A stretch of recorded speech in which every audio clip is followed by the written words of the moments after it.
What if I were to tell you that you're not alone? And you're probably thinking, well, I am alone. And I'll give you my narrative. So when I'm in a state of despair and I'm spiraling out of control in my head, overthinking over everything, I firmly believe that I am alone. I believe nobody feels the way I feel. Nobody understands what I'm going through. Nobody cares. I don't matter. Everybody else is happy. So I use those exclusionary terms. I use the nobody, everybody else. And at the end of the day, we have to remember that in order to feel an emotion, you need to have experienced an emotion. So if I were to tell you that I stubbed my toe and it's really sore, you would say, gosh, I've stubbed my toe too. I know what that feels like. And from your perspective, you do know what it feels like when you stub your own toe. But you don't know what it feels like when I stub my toe. Only I know how that feels, because I don't know how it feels when you stub your toe. I only know how my toe feels when I stub it. Those sensations are unique to me. And yeah, they may be the same as yours. I have no idea. I can't feel it when you stub your toe. I don't know what it feels like. I have to assume that it is the same, but it could be completely different. Now, when it comes to wanting to end it all, when you're down that rabbit hole and you're saying to yourself, nobody understands what I'm going through, nobody knows what it's like, nobody gets it, I hate to break it to you, a lot of people get it. And the example I'm going to use is a song. If you've listened to a sad song and that song has brought a sad emotion up in you, then the person who wrote and performed that song understands and has felt an emotion of sadness. Because in order to create sadness, you need to have knowing of what it is. And to have knowing of what it is, you need to have experienced it. So I can't say to anybody that they don't know how I feel, because they may actually know how I feel. And, you take examples from movies and books and dramas and poetry and some of the most gut-wrenching stories that are not true life stories. Those stories are telling stories of somebody else's pain. And when you are in a state where you are feeling nothing's worth it, nothing's going to work, there is no point in life, there's just nothing's ever going to go right, you need to remember that other people may also have felt that other people may have actually survived that and may be thriving since surviving that. Yes, there are people who've given up, and I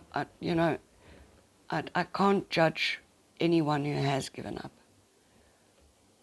The concept of that frightens the living daylights out of me, because what if it's worse? What if ending it is worse? So from that perspective, I have to look at, we're not going to end it. What we're going to do is we're going to try and work out a way to understand how we work with the way we're feeling. How do we navigate life when our heart is broken, when we have this deep, dark sadness inside our souls? How do we navigate that sadness? How do we navigate life while we are feeling that way? And I do believe that understanding that you're not alone goes a long way in realizing that there are people out there who are going through trials and tribulations and coping. Because if you can cope, if you can get out of bed and brush your teeth, then maybe you can function. Maybe you can start seeing that there is more than what is going on inside your mind and heart. Because this is a mind thing. The discomfort that you're feeling is telling you that there is a problem. It's telling you that something needs to change. Your mind is saying, oh, well, there's nothing I can do about this. Oh, I'm stuck here forever. Nothing's ever going to get better. I can't win. I'm a failure. Your heart is crying. Your heart is saying, feel me, heal me, help me. So, wouldn't knowing that you're not the only person on this planet who suffers, who has a problem navigating life due to huge sadness and stress and depression, wouldn't that make you feel that there is actually some form of hope out there? Because, you look at people in the mental health sciences, a good percentage of those, and I can't give you a percentage because I don't have the facts, a good percentage of those people have suffered tremendously through some form of trauma, some form of depression, some form of abuse. And they have made it their mission to help other people overcome those feelings, overcome that state of being stuck, because you are literally stuck. You've put up so many boundaries to life that you do feel alone because nobody gets it. So you think you're all alone. And in thinking you're all alone, in thinking nobody else has experienced what you've experienced, in thinking by showing anyone or asking for help, you isolate yourself, because to be this way is a failure because you are alone. To do that is to give up. But if you're vulnerable, if you look at it and you say, well, okay, other people have felt similar emotions to mine. Other people may have experienced something similar to me. I am not alone. Maybe somebody else out there actually understands, actually gets it, actually knows what it's like to wake up in the morning and think, oh no, I woke up. I can't even do that right. Maybe understanding that there are people out there who actually get it, people out there who get it and who are functioning, if not thriving, maybe having that knowledge will allow you to start taking charge of your own future, taking charge of how you get yourself out of this mental prison that you've created. And yes, the outside extenuating circumstances that caused your reaction may be 100% valid. But at the end of the day, staying stuck, staying in that mental framework is your choice. And I'm probably going to get lambasted for this. It is a choice. You know, you can fake it till you make it, as some people say. You can try something new. You can try something different. You can look at something differently. So instead of going on to YouTube and watching, I don't know, series of people being hateful, you could go onto YouTube and watch nature series where little baby animals are running around and playing and growing up, or watch a documentary on the knowledge from historical eras and learn something, and feed your mind something other than the repetitive cycle that you're feeding it. Because you are feeding your mind a repetitive cycle. You are, I don't want to say the word, but you are actually wallowing in a repetitive cycle of anything that goes wrong, you get up to go and brush your teeth and you bang into the door jamb on your way because you stumbled. And that sends you straight back to bed because, you see, I can't even do that. And that feeds your narrative. Instead of looking at it and saying, oh goodness me, I must be more careful. Maybe I need to move a little bit more so that I'm not so unsteady on my feet that I accidentally bump into the door jamb. If you feed your mind something different, your mind will start feeding you something different.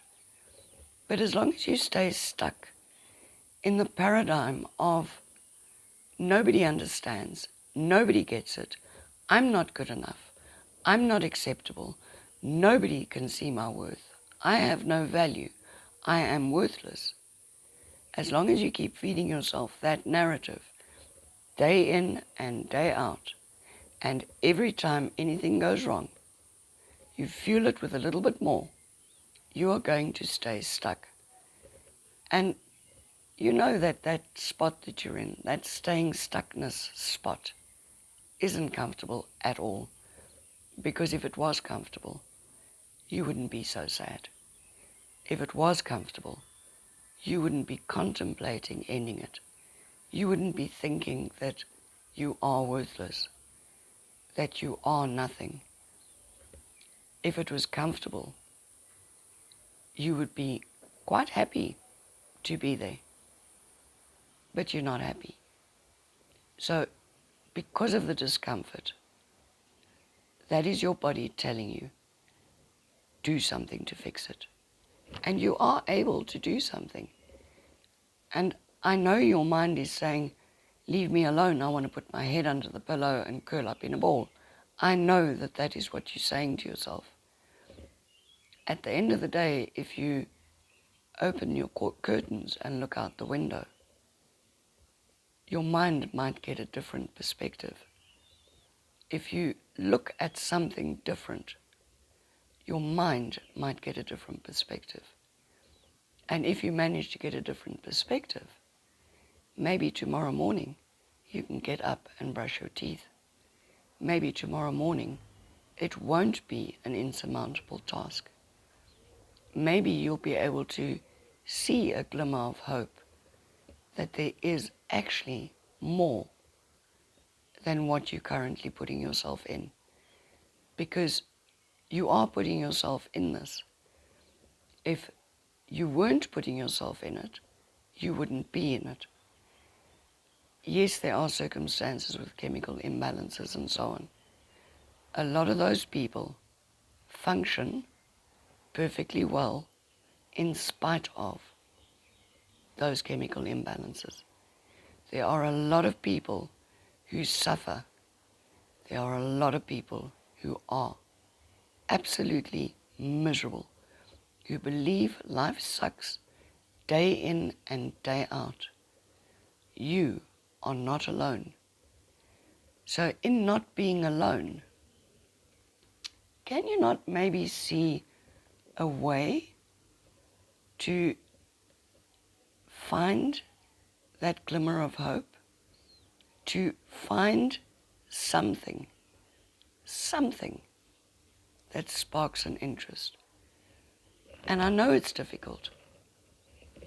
I know it's difficult to find something when all your brain is saying to you is, I don't want to live anymore. I don't want to do this anymore. I can't cope with this anymore. This doesn't work for me anymore. I'm not good enough. I'm a failure. I know it's difficult. I have lived with this for many years. I have functioned, sometimes better than others, but I have managed to get myself to a point where I am functioning with that mindset. And as the days go past, and as I start realizing there is more, I'm not alone, I do have worth, I start being happier. So just think about it. What if you are worth it? Have an awesome day.